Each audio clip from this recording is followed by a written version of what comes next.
After a cruel, condescending couple bullies a young barista, they're in for the shock of a lifetime when they return to the cafe and discover that the person they insulted is actually the owner. And he's not about to let their disrespect slide. The sun had just begun to dip behind the tall buildings, casting a warm, golden glow over the bustling street corner where the cafe sat. Nestled between a bookstore and a boutique, the cafe had a cozy, welcoming atmosphere. The smell of freshly ground coffee beans mingled with the faint scent of baked goods, drawing in customers from every direction. Inside, the hum of quiet conversations and clinking cups created a peaceful rhythm, the perfect escape from the chaos of the world outside. Behind the counter stood a young barista named Alex, his hands steady as he prepared drinks with practiced ease. He was kind-hearted, always greeting everyone with a warm smile, and loved the little moments of connection with regulars. But today, he was preparing himself for something a little different. The door jingled, and in walked the couple. They were dressed in expensive, fashionable clothing, their expressions cold and judgmental. They were regulars, known for their disdainful attitude, especially when it came to the cafe's staff. They glanced around the room with an air of superiority before heading straight to the counter, where Alex waited, already bracing for the rudeness they often carried with them. As the couple approached the counter, their eyes scanned Alex with a judgmental glare. They barely acknowledged his polite greeting, instead focusing on his appearance with a dismissive snort. The woman, dressed in a designer jacket, sneered, You could really use a haircut, don't you think?" Alex's smile didn't falter. "I'll make sure to take care of it," he replied, keeping his tone professional, though the words stung. The man chimed in, his voice dripping with sarcasm. "Where's your accent from?" "Couldn't place it." "Must be from one of those places, you know," he said, dragging out the last words, making it clear it was a thinly veiled insult. Despite the couple's clear attempt to rattle him, Alex nodded, keeping his composure. "I'm from here, actually. What can I get for you today?" he asked, trying to steer the conversation back to business. The woman snapped her fingers, demanding a complex order she knew would be difficult for a new barista. "I'll have a macchiato, with almond milk, extra hot, and it better be perfect," she added, her voice dripping with mockery. The man sneered, "And make sure the service is as perfect as the drink, okay?" Alex swallowed the urge to respond sharply. He had seen this behavior before. With quiet grace, he moved to prepare their drinks, but the tension in the air thickened. They were pushing his patience, unaware that this time, there was something they hadn't anticipated. Alex carefully prepared their drinks, his hands steady despite the sting of their insults. He poured the macchiato with precision, adding the almond milk just as she requested. Every movement was deliberate, focused, as he kept his frustration locked away, hiding it behind a mask of calm professionalism. He had learned long ago that sometimes silence was the best response to cruelty. When the couple finally received their drinks, they took them with a sneer, exchanging looks that spoke volumes. The woman took a sip and raised an eyebrow, as if to mock the quality. The man rolled his eyes and mumbled something about how it was almost acceptable. They stood at the counter for a moment, deliberately lingering to make sure he knew they weren't in a rush. Alex smiled politely, despite their obvious disdain. "Thank you for coming in today," he said softly, gesturing toward the door. His voice was calm, but there was an unspoken firmness in it. The couple glanced at each other, their superior expressions not changing. With a final smirk, they turned and exited the cafe, making sure to loudly complain about the horrible service as they walked out. Their voices echoed down the street, oblivious to the fact that their words had consequences they hadn't yet understood.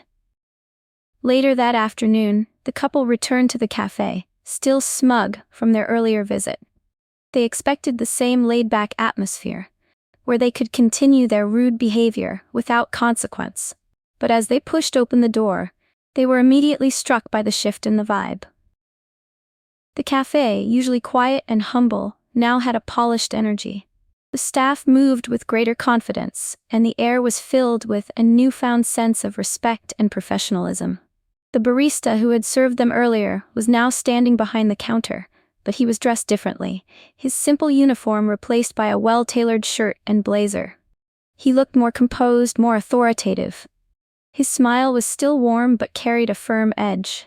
As the couple approached, the man's expression faltered slightly. "Good afternoon," Alex greeted them, his voice calm but unwavering.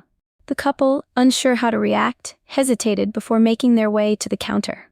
With a soft, controlled voice, Alex introduced himself. "I'm Alex, the owner of this cafe." The couple's eyes widened in shock, their faces turning pale as the realization hit. Alex had been watching them from the back of the cafe the entire time. Their rude comments, their mockery, it had all been noted. "I think you owe me an apology," he said, his tone now laced with quiet authority. The couple's faces drained of color as the words sank in. They stood frozen for a moment, eyes darting between each other, then back to Alex, now revealed as the cafe owner. Their smugness, once so evident, melted away, replaced by the cold realization of their mistake. The man's mouth opened, but no words came out. The woman shifted uncomfortably, clearly embarrassed, but her pride kept her silent. Alex stood calmly, his gaze steady but unyielding.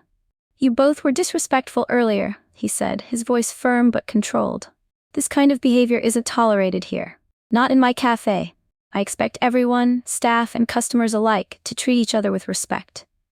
The couple, now fully aware of the weight of their actions, began to stammer apologies, but the words felt shallow, rushed, almost as if they were trying to salvage their dignity. Alex didn't respond immediately. Instead, he let their awkwardness hang in the air, allowing the silence to amplify the discomfort they had caused. "You've insulted my staff and me," he continued, his voice growing colder. "But I'm willing to give you one more chance. If I see anything like this again, I will ask you to leave and never come back." The couple's expressions faltered, regret settling in as they realized how easily their previous arrogance had unraveled. The couple stumbled over their words, offering apologies that felt forced, as if they were more concerned with saving face than genuinely acknowledging their behavior. "We're sorry," the woman muttered, glancing down, clearly uncomfortable. "We didn't mean to." Alex held up a hand, cutting her off. "The apology isn't for me," he said quietly, his eyes unwavering. "It's for everyone you've disrespected. If you don't learn to change that attitude, it's not just this cafe you'll be unwelcome in." The couple didn't reply, their faces flushed with a mix of shame and frustration.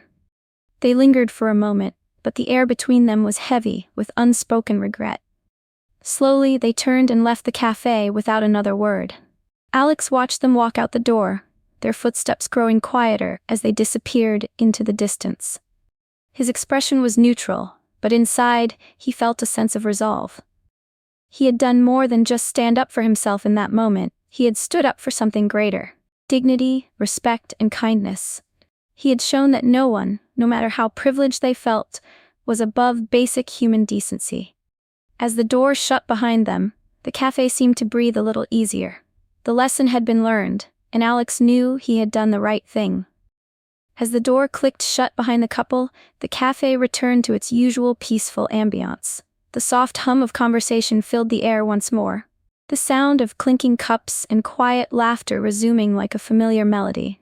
The staff, ever diligent and warm, continued their work with a renewed sense of respect, their movements smooth and confident.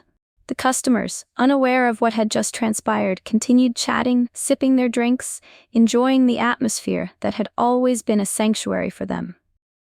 Alex, standing behind the counter, watched it all unfold with a quiet sense of pride. The cafe wasn't just a place for good coffee, it was a place for respect, for kindness, for people to feel valued. He had known that standing up to the couple had been necessary, but the weight of it hadn't truly settled until now.